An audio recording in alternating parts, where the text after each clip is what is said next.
It's been a couple days since we've been in the shop. Took a little break for a minute. You can see a little bit has progressed since you were here. The fender's off of it. I did decide to go ahead and take the door off of it. As you can tell, that rocker is just trying to keep rusting beyond compare. The fender was going to have to come off anyway. As you can tell, it's pretty well shot. Getting the door out of the way so I can fit the whole rocker in there just made sense to me. All right, so I'm working along and I keep getting all these big chunks of rust that are much bigger than the holes that are in the truck. I keep wondering what the heck is going on. Well, once you get this thing cut open and figured out, you know, there's rust with paint on it. It's like, that don't make no sense.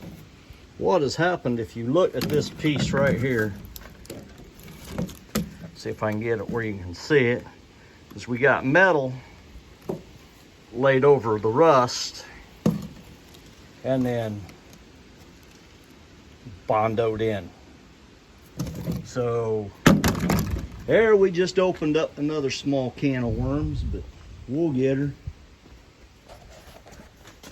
So exactly what I'm gonna have to quit cutting on this, and that, you know, the hell of it is, again, you know, this truck is, you know, there's the interior. This truck, you know, frame is in good shape.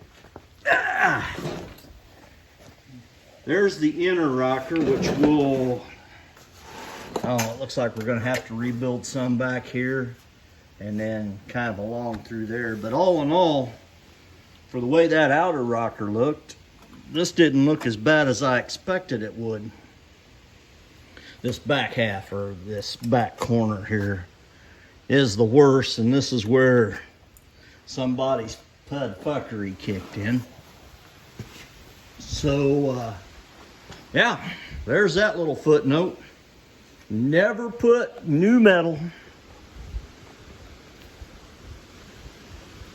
on top of rusty metal, because the rusty metal, woo, look at that.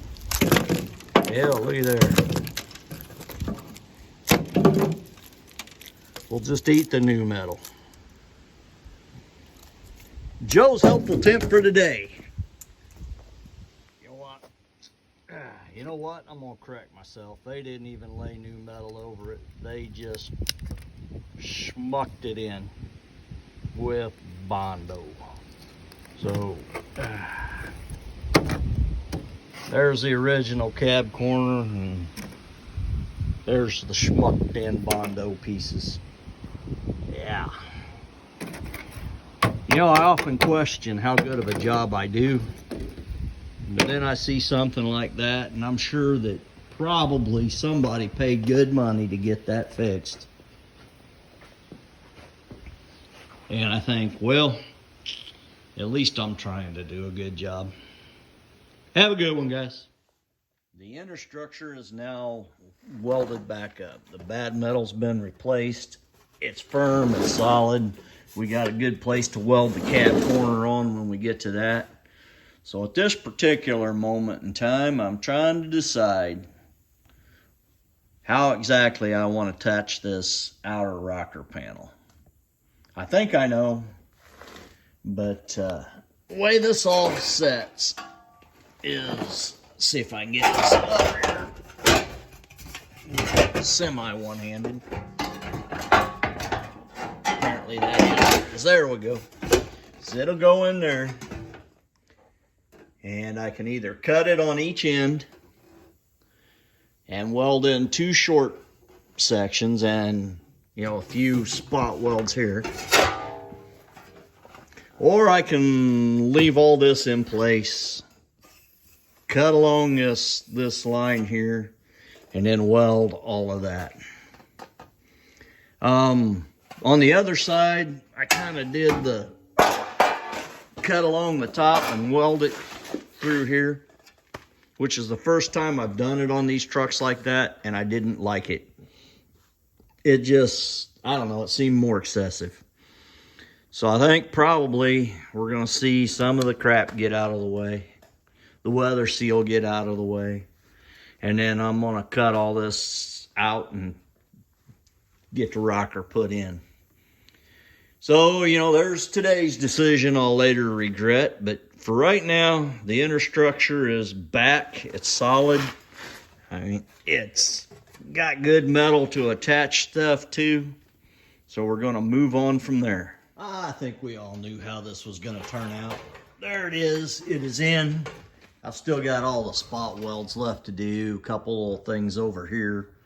The spot welds on the bottom need welded yet, but it's in.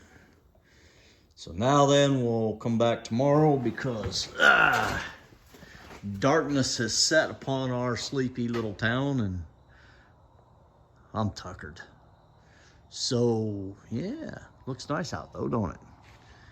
So I'm gonna shut down for the evening, probably go in and find me something to eat, and we'll pick up on this again tomorrow. Have a good day, guys.